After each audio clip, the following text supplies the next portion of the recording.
본 내용은 투자 판단 참고용이며 모든 투자 책임은 투자자 본인에게 있음을 알려드립니다. 특정 종목 매수나 매도 추천이 아니라는 점 꼭 기억해 주시고요. 자, 주식으로 세상을 이해하기에 오신 걸 환영합니다. 오늘 정말 흥미로운 주제를 가져왔습니다. 미국의 강력한 제재가 이게 참 역설적인데 중국의 거대 테크 기업들을 오히려 더 강하고 더 자립적인 AI 기업으로 만들고 있다는 이야기 한번 들어보시겠어요? 마치 혹독한 겨울이 나무를 더 단단하게 만드는 것과 같다고 할까요? 오늘은 이 거대한 지정학적 압박 속에서 중국 기업들이 과연 어떤 생존 전략을 펼치고 있는지, 그리고 2026년을 바라보는 우리 투자자들에게는 여기서 어떤 기회가 숨어 있는지 한번 깊이 파헤쳐 보겠습니다. 자, 오늘은 이런 순서로 한번 짚어볼게요. 먼저 AI 산업의 근본적인 문제, 그러니까 어마어마한 비용 구조부터 살펴볼 거고요. 이어서 미국의 규제가 어떻게 중국 기업들을 AI 풀스택이라는 독특한 생존 전략으로 내몰았는지 분석해 볼 겁니다. 그리고 알리바바와 바이두, 이 두 거인의 사례를 통해서 이 전략이 실제로는 어떻게 돌아가고 있는지 확인해 본 다음에 마지막으로 2026년을 향한 투자 포인트를 딱 정리해 드리겠습니다. 마침 유안타증권에서 아주 통찰력 있는 리포트가 나왔더군요. 거기에 제 20년 투자 경험을 잘 녹여서 한번 알기 쉽게 풀어드리겠습니다. 자, 그럼 첫 번째 이야기부터 시작해보죠. AI 산업의 가장 근본적인 문제, 바로 미래로 가는 티켓값이 이게 너무 비싸다는 겁니다. 여기서 말하는 티켓값이라는 건 바로 어마어마한 컴퓨팅 파워, 다시 말해 연산 비용을 뜻하는 거죠. 화면에 보이는 이 그래프를 한번 보세요. 정말 극명하게 보여주죠? 반도체 지수는 145까지 치솟으면서 훨훨 날아가는데 정작 AI 서비스를 만드는 소프트웨어 기업들의 지수는 어떻습니까? 75까지 그냥 곤두박질 쳤어요. 이게 뭘 의미할까요? AI로 아무리 돈을 벌어봐야 그 번 돈을 전부 엔비디아 같은 하드웨어 회사에 인프라 사용료로 고스란히 내고 있다는 뜻입니다. 마치 열심히 장사해서 번 돈을 전부 건물주한테 월세로 내는 딱 그 신세랄까요? 이게 중국만의 얘기가 아니에요. AI 서비스를 개발하려는 전 세계 모든 기업이 지금 겪고 있는 공통된 고통입니다. AI 모델을 한번 학습시키는데 수백억 원이 들고 또 사용자들이 질문할 때마다 답변을 만들어내는 추론 과정에서도 계속해서 비용이 발생하니까요. 한마디로 그냥 돈이 줄줄 새는 구조인 셈이죠.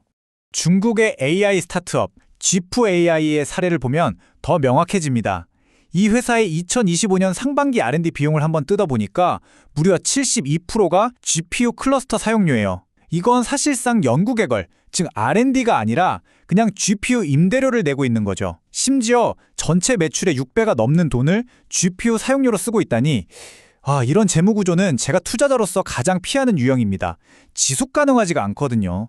자, 이런 전 세계적인 비용 문제에 더해서 중국은 미국으로부터 아주 특별한 압박을 받고 있습니다. 바로 반도체 수출 통제죠. 이제 이야기의 핵심으로 한번 들어가 보겠습니다. 이 타임라인을 보면 정말 숨이 턱턱 막힐 정도입니다. 2022년부터 시작된 제재가 시간이 갈수록 점점 더 촘촘해지고 강력해지고 있어요. 기업 입장에서는 단순히 비싼 칩을 구하기 어려운 수준을 넘어서 사업의 존폐가 걸린 생존의 위협이죠. 제가 IMF 외환위기나 2010년대 해운업 구조종 때 봤던 그 기업들의 모습이 떠오르더군요. 외부 환경이 이렇게 급변할 때는 결국 자체 생존 역량을 키우는 것밖에는 답이 없습니다. 그럼 이러한 강력한 봉쇄 앞에서 중국 기업들은 그냥 두 손 두 발 다 들고 포기했을까요? 천만의 말씀이죠. 오히려 위기를 기회로 바꾸는 아주 독한 생존 전략을 꺼내 들었습니다. 바로 AI 풀스택이라는 전략입니다. 아주 간단하게 말하면 A부터 Z까지 우리가 다 해먹겠다는 선언이에요. 남의 집, 즉 엔비디아에 비싼 월세 내면서 살 바에야 좀 작고 허름하더라도 우리 집을 짓겠다는 거죠. 반도체 설계부터 그 칩을 돌릴 클라우드 인프라, 그 위에서 작동할 AI 모델과 최종 서비스까지 그 누구에게도 목줄을 잡히지 않겠다는 아주 강력한 의지의 표현이라고 볼 수 있습니다. 그렇다면 이 AI 풀스택이라는 거대한 전략을 과연 어떻게 실행하고 있을까요? 크게 두 가지 축으로 나눠서 볼 수 있습니다. 바로 하드웨어와 소프트웨어입니다. 전략은 아주 명확합니다. 첫째, 최고의 하드웨어를 돈 주고 살 수 없다면 우리 손으로 직접 만든다. 이게 바로 하드웨어 독립이고요. 둘째, 우리가 가진 하드웨어 성능이 좀 부족하다면 소프트웨어를 기가 막히게 똑똑하게 만들어서 효율을 극대화한다. 이게 바로 소프트웨어 최적화입니다. 이 두 가지를 동시에 밀어붙이는 거죠. 이 표를 보시면 중국의 전략이 더 명확하게 보입니다. 알리바바의 전후 812라는 칩, 성능 자체만 놓고 보면 엔비디아의 최신 칩에 미치지 못하는 게 사실이에요. 하지만 가격을 보세요. 거의 3분의 1, 심지어 4분의 1 수준입니다. 이건 말이죠. 100m 달리기 시합이 아니에요. 누가 더 넓은 땅을 차지하느냐는 생태계 전쟁인 겁니다. 최고 성능은 아니지만 쓸만한 성능의 가성비 좋은 무기를 대량으로 공급해서 우리 편을 최대한 많이 만드는 전략이죠. 스마트폰 시장 초기에 구글이 안드로이드로 펼쳤던 전략과 아주 유사해 보이지 않으세요? 소프트웨어 쪽은 더 흥미롭습니다. 하드웨어가 부족하니까 소프트웨어로 극복하겠다는 건데 모의, 즉 전문가 호남이라는 기술이 핵심입니다. 이 비율을 한번 보세요. 기존 AI 모델은 어떤 질문이 들어오든 회사 전 직원이 다 달려들어서 처리하는 아주 비효율적인 방식이죠. 반면에 모의는 질문의 성격에 딱 맞는 전문가 팀 몇 개만 호출해서 일을 시키는 겁니다. 훨씬 효율적이고 비용도 적게 들겠죠. 궁지에 몰리니까 이렇게 기발하고 똑똑한 방법들이 나오는 겁니다. 자, 지금까지는 좀 이론적인 이야기를 했다면 이제 실제 사례를 통해 이 AI 풀스택 전략이 어떻게 구현되고 있는지 한번 살펴보겠습니다. 중국의 대표 선수 알리바바와 바이두의 이야기입니다. 알리바바의 구조를 한번 보세요. 이건 정말 완벽한 수직 계열화라고 할 수 있습니다. 맨 아래에는 핑터구거라는 자회사를 통해 직접 설계한 AI 칩이 있고요. 그 위에는 중국 1위인 알리바바 클라우드가 아주 든든하게 받치고 있습니다. 그리고 그 인프라 위에서 자체 개발한 QN이라는 모델이 돌아가죠. 가장 중요한 건 맨 위에 있는 애플리케이션 계층입니다. 타오바오와 알리페이라는 어마어마한 사용자와 결제 데이터를 가진 플랫폼과 이게 직접 연결되어 있다는 거예요. 고객이 AI를 통해 상품을 검색하고 결제하는 이 모든 과정이 이 풀스택 안에서 완결되는 겁니다. 데이터와 수익이 외부로 빠져나갈 틈이 없는 정말 무서운 디지털 요새라고 할 수 있죠. 바이두는 알리바바와는 결이 약간 다릅니다.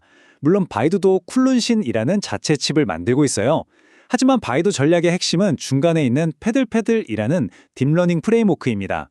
이건 개발자들을 위한 개발 도구인데 이걸 통해서 수많은 개발자들이 바이두의 기술 생태계 안으로 들어오게 만드는 락인 효과를 노리는 겁니다. 쉽게 말해서 한번 발을 들이면 다른 곳으로 떠나기 어렵게 만드는 거죠. 애플의 iOS 생태계처럼요. 이렇게 확보한 개발자 생태계를 바탕으로 자신들의 주력 사업인 검색 광고와 중국 최고 수준의 자율주행 플랫폼 아폴로고에서 확실하게 수익을 창출하고 있는 겁니다. 좋습니다. 지금까지 중국 AI 기업들의 생존 전략을 아주 심도 있게 분석해 봤는데요. 자, 그럼 이 모든 분석을 종합해서 2026년을 바라보는 우리 투자자들에게 실질적인 인사이트를 드리는 시간입니다. 자, 그럼 우리는 이제 무엇을 봐야 할까요? 이제 단순히 어떤 회사의 AI 모델이 가장 똑똑한가를 따지는 시대는 지났다고 봅니다. 첫째, 이 AI 풀스택을 완벽하게 구축한 기업에 주목해야 합니다. 둘째, 단기적인 성능 숫자보다는 개발자와 사용자를 얼마나 많이 자기 편으로 끌어들여서 생태계를 장악하는지를 봐야 하고요. 그리고 가장 중요한 포인트입니다. 이 전략은 AI를 쓸 때마다 돈이 빠져나가는 월세, 즉 운영비용 오펙스 구조를 쓸수록 우리 집의 가치가 올라가는 자가, 즉 자본 지출 캐펙스 구조로 바꾸는 마법 같은 겁니다. 사용자가 몰릴수록 남 좋은 일 시키는 게 아니라 우리 회사의 데이터 센터라는 자산이 더 튼튼해지는 선순환을 만드는 기업, 바로 그 기업이 최후의 승자가 될 겁니다.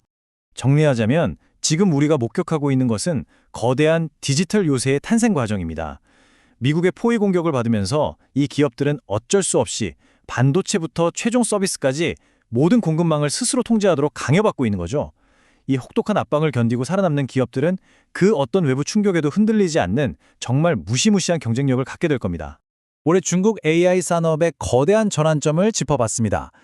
미국의 봉쇄 속에서 강제로 시작된 중국의 AI 자립. 과연 이것이 그들에게 세계 기술 패권 경쟁에서 최고의 기회가 될까요? 아니면 세계 표준에서 고립되는 가장 위험한 함정이 될까요? 여러분의 깊이 있는 의견을 댓글로 자유롭게 남겨주세요. 서로의 생각을 나누면서 더 나은 투자 아이디어를 얻을 수 있을 겁니다. 구독과 좋아요, 알림 설정으로 최신 시황 분석 놓치지 마시고요. 이상 주식으로 세상을 이야기였습니다.